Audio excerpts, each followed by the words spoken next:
Alrighty, we are live. Hello, everyone, and thank you so much for joining us today for our third Thursday Common Sense Parenting Facebook Live. My name is Gabby, and I am joined here with Bridget Barnes, who is our Common Sense Parenting expert. And today we are going to be discussing taming toddler tantrums, which is kind of a tongue twister. So say it 5 times fast and let me know if you can do it. But Bridget has a wealth of knowledge on this topic, and we know that toddler tantrums, see, I can't even, they can be really frustrating for a lot of parents. So we have some real world situations that we're going to talk through and hopefully can provide some insights. So if you are a parent of toddlers or know someone who has toddlers, make sure you tag them in the comments so they can watch this video too.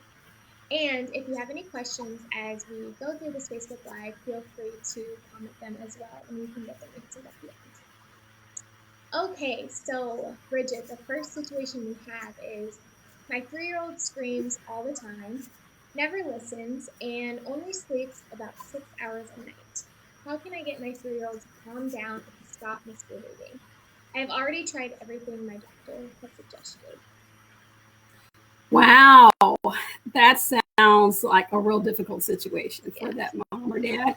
And it's great that they're working with their pediatrician to make sure that their child doesn't have any physical or psychological reasons why those behaviors are occurring. So good job.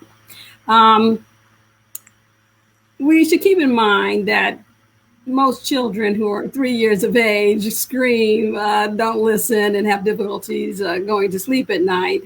The problem comes when the behavior is chronic or severe and the parent doesn't have the ability to cope with it, or their coping is very low, and that where's the clash comes in. So when you're in a situation where you've consistently tried everything for at least a month and you haven't seen any change in that behavior, I would suggest the following. Start over.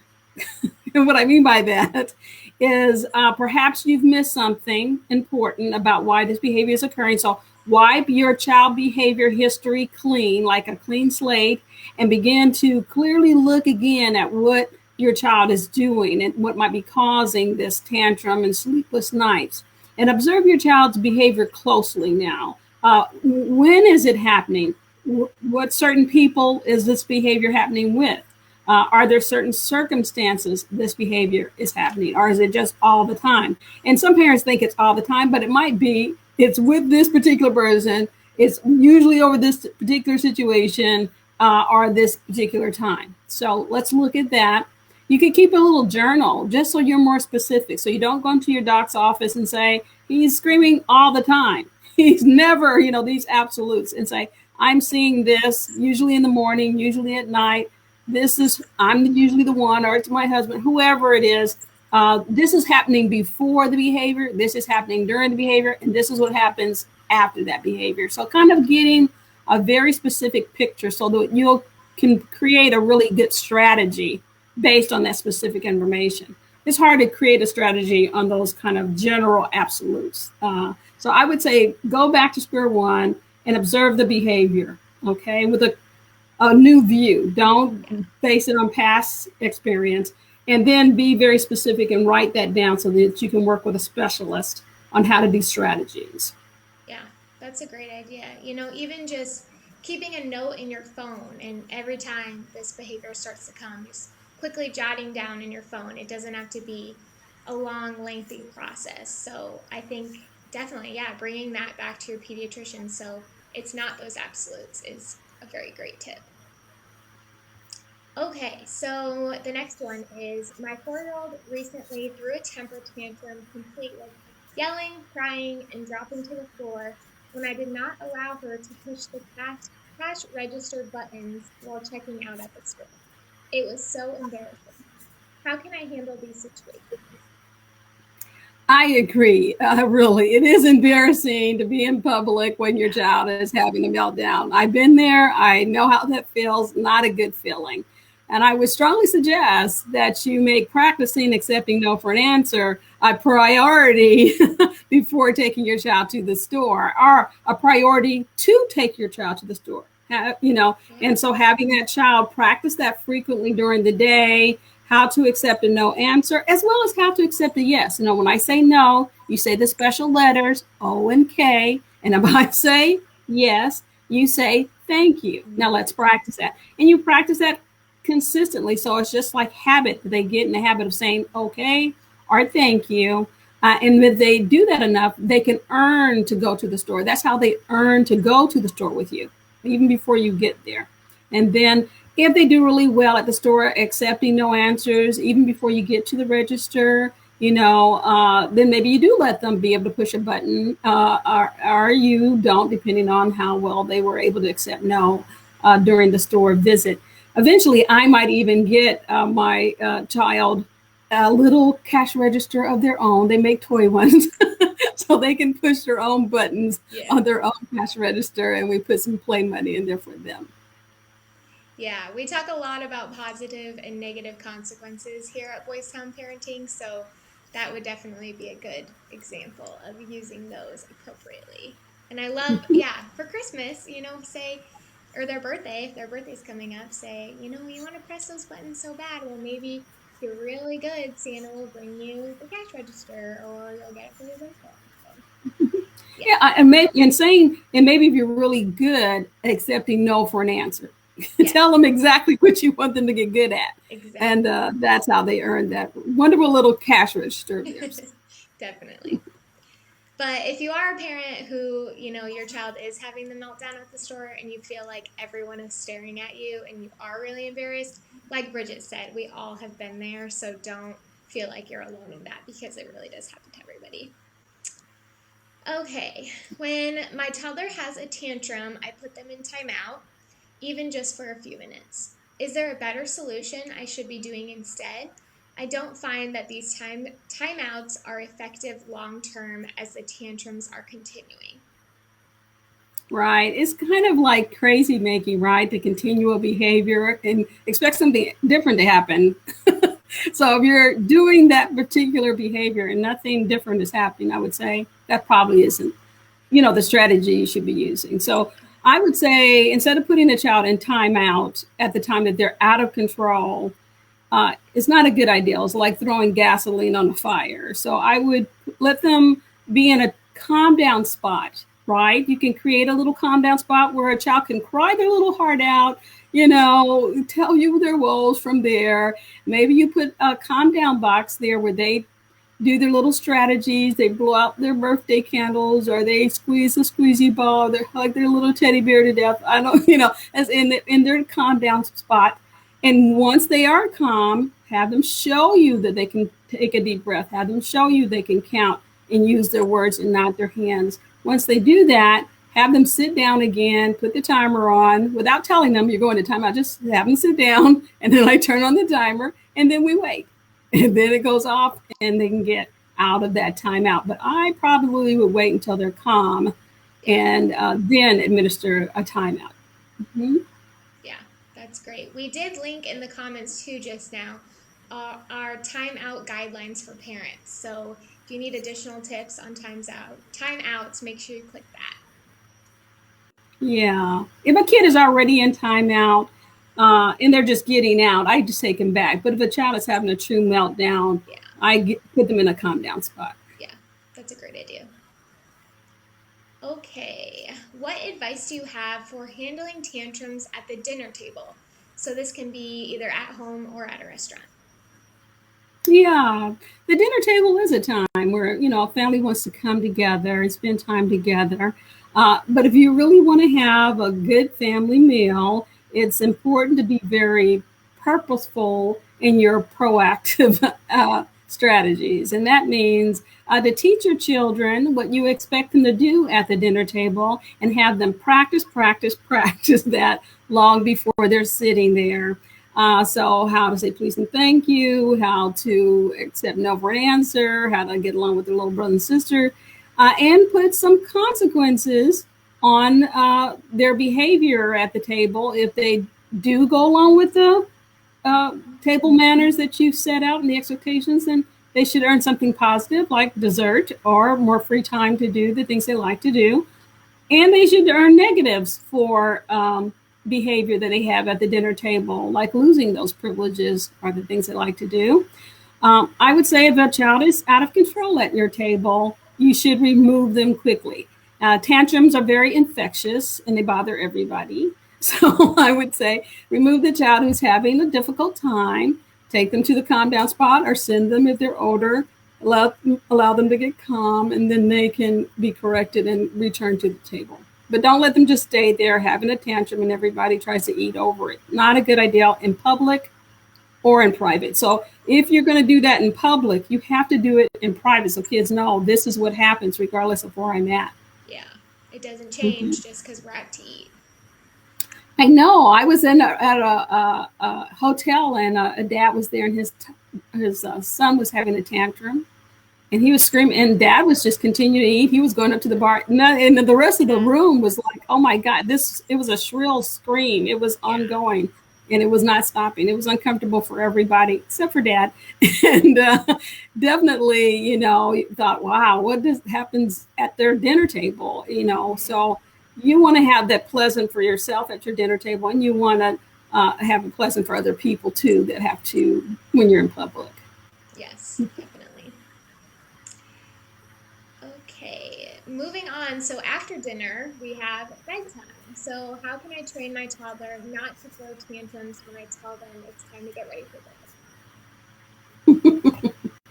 Well, if you want your bedtime to go well, you have to invest in your daytime routine. Yeah.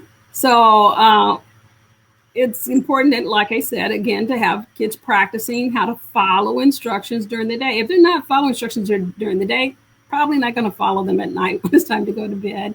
So I definitely have kids invest in that. Also, avoid waking children's bodies up at night, like giving them sugary snacks at bedtime, letting them watch a lot of television or screen time that wakes up the brain, drinking water, so on and so forth. I try to shut my house down, turning off lights, slowing things down, reading books, just really slowing everything down so everybody kind of gets relaxed, doing more mindful and calming activities prior to bedtime. I mean, it is something that, having a little kid take their bath, do a little yoga, meditate. I mean, this kid is ready for bedtime. Yes. If you give them some sugary snacks and we'll let them watch TV and run around, do you really expect them to be able to go to bed? It's not fair to them. They won't. And then if they get in bed, and they don't want to go to bed, kids think fun things are happening when I'm having to go to bed. Yeah. So I use a little stop sign. I actually made one, and I put it on the door, and then I put Velcro on the little stop light, like green and yellow and red, so you can pull it away. So the child can come out of the room on the green light. They can pull it away and bring it to me. I want some water. I need a hug, whatever it is. And I give it to them. Okay, yes, hug, water. Okay, go back in your room. Yellow light, you have to stay at the door. You can yell for me. Nandi, I need something. Okay, I will come, see what it is you need, but you have to stay at your door. You just can't come beyond that. That's fine. Great, because someone just commented and said, my 3-year-old won't stay in bed. Any suggestions? So try the stop sign and see if that can help. Yeah, the red light means you have to stay on your bed. You can stay up, but you just have to stay on your bed. And usually kids fall asleep sitting up with a little kid, and then I lay them down. All is good. Yeah. So I try to give them little bedtime things to do, just like you would do in church. Because you have some children that are very active minds at night. So I give a little puzzles or little things, and then they fall asleep with a little puzzle or thing that they're doing, and then I put them to bed. So every kid is different. Be okay with that, and have some strategies and some routines that help children want to go to sleep and go to sleep better at night. Yeah. We do have a guide to getting kids to sleep using a bedtime routine. So if you need help establishing a proper bedtime routine with some of the tips Bridget just mentioned, we have that linked in the comment section as well. Great. All right. So the next one is, my child just can't take no for an answer on anything. without throwing a tantrum. I don't want them to grow up to be bratty and entitled. Help. Help. Is that capital letters? Yes, Help me. all capitals, exclamation point. Okay. Well, here's what I say about that. You're not alone, mom and dad. If you have a child who, throws tantrums and can't accept no for an answer, but usually when I see a child that has difficulty accepting no for an answer, this is a child that needs to receive more no answers so they can get better at being able to accept them. So I would practice with them, telling them no. And when my son was little, I would ask him to ask me for things that he knew he couldn't get. Mom, can I ride my bike to the moon? That's a good idea. No, son, you can't do that. And he'd say, okay, and laugh and giggle and think that was hilarious. And then he would ask me for something he didn't really want. He hated beans. He didn't want to eat them, but he would ask me for them. Mom, can I have some beans? And I would say, no, you cannot. And he would say, okay, because he was fine with that. And then he had to ask me for something he would really like to have. Mom, can I have an ice cream cone from the ice cream man outside?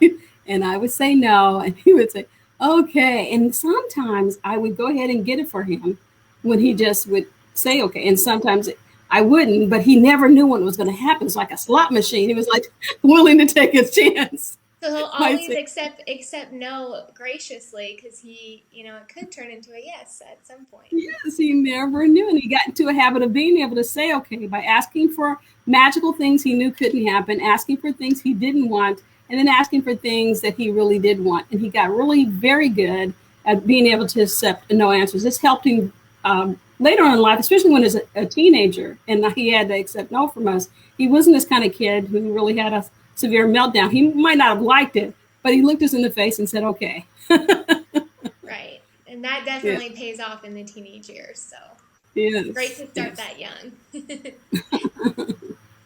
Okay. The next question, I'm sure, is something a lot of working parents have probably dealt with before. So my daycare called to let me know that my son has been having more tantrums while he's there. How can I help lessen this behavior when I'm not there with him during the day? Yeah, well, one thing this mom or dad are doing really well is they have communication with their daycare provider. And it's important to beef that up and have communication when things aren't going wrong. Because sometimes when we only hear from our daycare provider when things are going wrong, we might think it's always going wrong, when that might not be the case. And that helps them as well to have communication with you. So I would beef up communication. And if you can't be there, if you can every so often, go over your lunch break and instead of having lunch with your coworkers or friends, go have lunch with your kids or with the daycare provider to observe what's going on there. And your presence could be helpful. But I think, again, if you have misbehavior at daycare, it's likely that misbehavior is happening at home as well. So be proactive teachers and tell kids, all right, this is what I want. But really, kids don't learn by you telling them. And so many parents will tell kids, you shouldn't act this way and you shouldn't do this. And they tell them all the don'ts. Right. Don't do this at school. Don't do this. Instead of telling the child what to do. I want you to, if you want something, you have to raise your hand and wait for Mrs. So-and-so to come over to you. And then ask her by saying, please, may I? Let's practice that. Those kind of things. So practicing with kids how to behave in school. It's a little different. It's more structured. And maybe they don't know that. Maybe they're an only and they can get what they want at home. And you have to practice at home. No, you'll have to share and you'll have to wait and you'll have to ask. So practicing those things at home will prepare your child, just like we read to them to prepare them for school. And we do other things to prepare them for being in an academic environment. We need to give them the social skills so they can be able to execute that academic ability.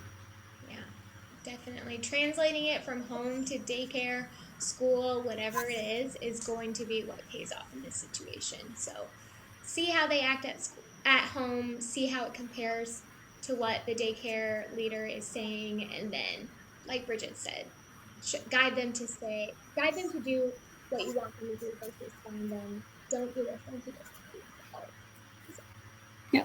Gabby, I said, for parents, and we have a new class called Parenting for School Success Oh yeah. that we're rolling out to families. And it's a different kind of headset to think about how do I parent my child for success in school Mm-hmm. versus just what goes on at home. And so that's a great class to take. I know we're winding down with school now, but parents should start thinking about that for the fall. Back to school would be a great time to go back to school with Parenting for School Success to help their children to be more successful, make that transition back into school, especially if we go back really full time and not online like we've been.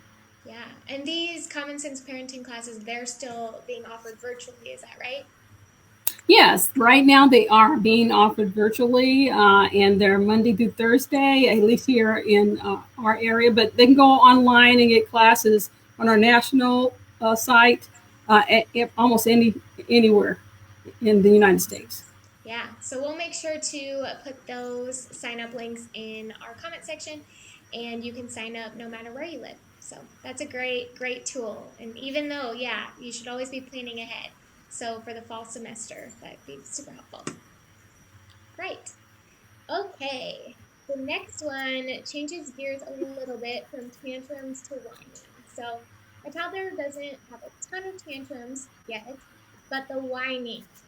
How can I get her to whine less and just ask or tell me what she wants instead of whining? Hmm. Well, I definitely ignore a whine or a consequent whine. So if a child whines, I just don't respond. It's like they go into what we call nothingness. I don't see them or talk to them or interact as long as the whine is happening. But you have to be able to ignore it till its extinction, till it goes away to do that. If you're not a person who can ignore that till it goes away, then you want to respond with a consequence, like a timeout, or you could just have her do a redo really quickly. Okay, I want you to ask me again and say, Mom, please, can I have, and then say nothing else. Oh, let's try it again. Mom, please, can I have? Very good. That's exactly how you should ask. All right. And then, you can give your answer, yes or no, and then let that be that. I sometimes use a little timer with somebody who likes to ask me a lot with their little whiny voice.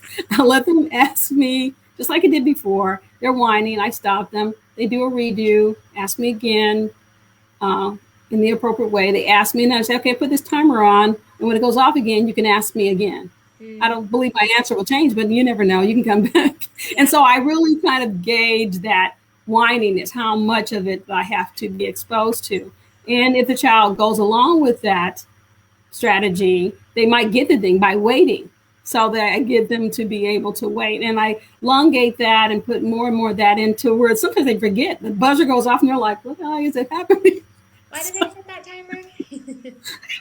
They've gotten interested in something else. And so I've just redirected them without them knowing that that's happening to them. I'm Yeah. sneaky that way. So, We kind of have to be as parents, so it's true. yep, yep. Great. So, yeah, the biggest takeaway from that would be just don't give in to the whining because it feeds more whining. So, got to be Yes, it strong does. with it. Okay, so I have one more question for you, and then looks like we have one in the comment section. So I'll ask mine first, and then we'll get to that one. So, what is Boys Town's sane approach to disciplining children, and how can I use it when my toddler throws a tantrum? So the SANE approach stands for small consequences. They're better to use a small consequence, like I showed you before, doing a redo versus putting kids in the timeout. Start small and start soon. So as soon as the behavior starts, I give a small consequence because it's a small behavior. If you wait for the 15th time that child is doing that, then you're going to want to give a large consequence. So respond with the behavior while it's small and then give a small consequence. Avoid punishing yourself. So if you take away, I don't know, the teenager's car for a month, you're going to end up driving that teenager around for a month. Yeah. So make sure that the consequence fits the situation and that you don't put yourself in that you have to go back on a consequence. You've given such a large one, or you've given one that you can't follow through on. So wait until you're calm before you give a large consequence. Maybe the child deserves a large consequence, but contemplate that and think about it, think it through so you can make it work for you as well. Never abuse your child with a consequence. Don't use it as a weapon of mass destruction. Okay, this is just a consequence. Consequences are teaching tools, right? And if you have that frame of mind, you're going to stay away from using it as a punishment. It sits inside of a teaching tool we call corrective teaching, and we make sure that we teach around our consequences. They don't stand alone. I just don't give a kid a consequence and walk away. I'm going to teach them what to do differently and have them practice in advance. You want to make sure that you use effective consequences. So you have to think about the child that you're giving it to. So use the most effective consequence, and then an effective consequence is a consistent one. So if I use this consequence today, I'm using it tomorrow and then again and again. So I might pick a really good consequence for that kid, but if I'm not consistent about the consequence, the kid's going to go, hey, I roll the dice and maybe she's not going to follow through. But every time I see that behavior, here is the consequence. And if you get a small one, you'll be able to follow through on it. If it's reasonable, you'll be able to follow through on it. So make sure you go up and see we have a little write-up on the Sane approach, and it will really help you out when it comes to using consequences. Yes, so we've linked that in our comment section too, so that's there for everybody. All right, so the comment that we have submitted says, my granddaughter accepts no from me and my husband, so the grandparents, but won't accept no from her. Are there steps we can take to help her make that crossover to her? Yeah, it sounds like that, the grandparents are a wonderful reward to their granddaughter. And I might just use myself as a reward. Like if your mom tells me that you could accept no, then we're going to be able to do this, or you're going to be able to do that, or you'll get this reward from me. And when I hear her telling me that you weren't able to accept no, then we're going to do less of that, or you won't be able to earn this thing. And initially, she can do things which she's with you that she can earn stuff, but something that she likes, something that you do, kind of connect that to mom. And then what you're going to see is that she's willing to be more cooperative with mom, because it's terrible when you see your children struggling with their own kids and then the child does exactly what you want, and the parent is like, man, I feel really bad. So try to help them out when you can. Yes, definitely. That's great advice.